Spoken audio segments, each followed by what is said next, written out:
पहले कल 8 प्रत्याशी स्थानीय निकाय चुनाव की घोषित कर दिए और शेष बचे हुए कल घोषित कर दिए जाएंगे।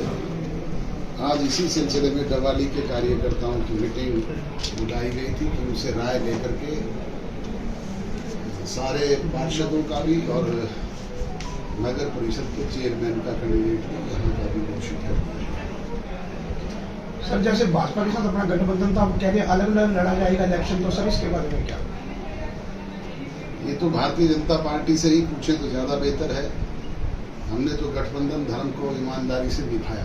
सर, आप 2.5 साल में 2 उपचुनाव बाई इलेक्शन विधानसभा के हुए, उनमें भी उनकी मदद करने का काम किया और हम तो अब भी चाहते थे कि स्थानीय निकाय के चुनाव भी हम आपस में मिलकर के लड़ें, पर ये उनकी पार्टी का निर्णय है। उन्होंने फैसला लिया है कि हम फ्रेंडली लड़ेंगे, तो फ्रेंडली लड़ लेंगे, कोई दिक्कत नहीं। सर, कल आपने एक इंटरव्यू में यही जवाब दिया था कि मनोहर लाल खट्टर द्वारा यही कहा गया है कि सरकार में गठबंधन है लेकिन पार्टियों में कोई गठबंधन नहीं है। तो सर, हम उस पर क्लैरिफिकेशन चाहेंगे आपकी कि क्या अब आगे चल के जो लोगों की समस्याएं हैं उसे दोनों एक साथ उठाएंगे या फिर लोग उसी तरह से राजनीति की बलि चढ़ जाएंगे? राजनीति की बलि क्यों चढ़ जाएंगे? हम मिलकर के काम कर रहे हैं, मिलकर के सरकार चला रहे हैं जी। सारी समस्याओं का मिलकर के समाधान करेंगे। सर, चेयरमैन का और पार्षद का सिंबल क्या रहेगा? जो हमारा पार्टी का सिंबल है, चाबी, वही हमारा है। सर, डवाली की बहुत सारी इस तरह की समस्याएं हैं और उप मुख्यमंत्री जी से तो बहुत सारी उम्मीदें हैं। डवाली में जैसे बहुत सारी समस्याएं, चाहे ट्रैफिक की है, बड़े सारे इस तरह के काम हुए हैं, तो क्या इस बार उम्मीद कर सकते हैं डवाली वासी की इस बार जो जेजेपी की तरफ से उम्मीदवार आएगा सामने तो समस्याएं हल हो जाएंगी? निश्चित तौर पे मैंने कहा ना कि प्रजातंत्र की प्रथम इकाई है और यहीं से शुरुआत होती है। छोटी छोटी समस्याएं जो है गली की, नाली की, सीवरेज की, पानी की, बिजली की, ट्रैफिक की, वो स्थानीय स्तर पे ही समझाई जाती है।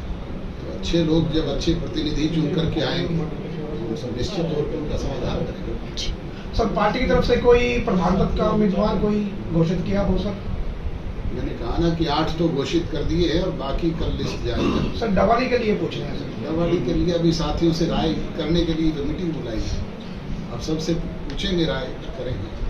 नगर परिषद में करप्शन का मुद्दा हावी रहा है। अभी भी सर 1 सप्ताह पहले एक रोड बनी है 80 लाख रुपए की लागत से, वो रोड जो दुकानदार है उनकी सर ये कहना है इसमें करप्शन हुई है और उसका लेबलिंग सही नहीं है और निर्माण सामग्री का भी इशू हुआ है। सर, क्या जेजेपी जो है वो अपने बीजेपी गवर्नमेंट के खिलाफ ऐसा कोई प्रयास? कोई इस तरह का इशू अगर हमारे ध्यानार्थ लेकर के आएंगे लोग तो निश्चित तौर पर उसका समाधान करवाएंगे, उसकी जांच करवाएंगे। सर, प्रदेश की बाकी पार्टियां अपने चुनाव चिन्ह पे जो पार्टी सिंबल है उस पर कैंडिडेट उतार रही है, कांग्रेस नहीं उतार रही, इस पर क्या कहेंगे? तो कांग्रेस का फैसला है, उनसे पूछें कि क्यों बैकआउट किया। पहले तो कह रहे थे कि हम चुनाव लड़ेंगे सिंबल पे, लास्ट स्टेज पे जाके उन्होंने फैसला किया। सर, इस बार आम आदमी पार्टी भी हरियाणा की तरफ रुख कर रही है, तो इस बार क्या लगता है, क्या मुकाबला उनके साथ माना जा सकता है? प्रजातंत्र में हर राजनीतिक दल अपना अपना प्रचार प्रसार फैलाव करता है, वो भी अपना प्रयास कर रहे हैं जी।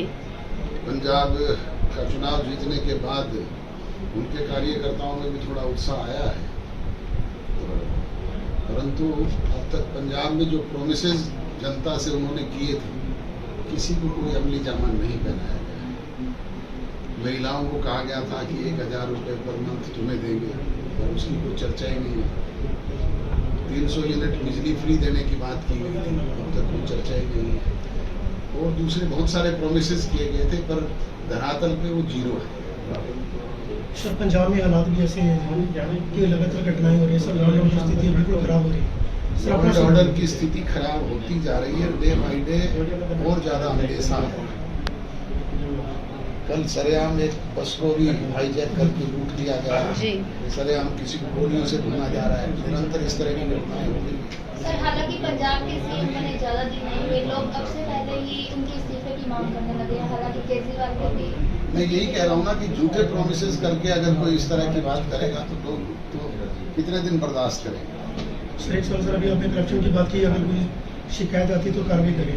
जी सर, आपके जेजेपी पार्टी के कुछ कार्यकर्ता आपसे मिले थे कुछ दिन पहले, उन्होंने बीडीपी ब्लॉक के विजयी की शिकायत की थी।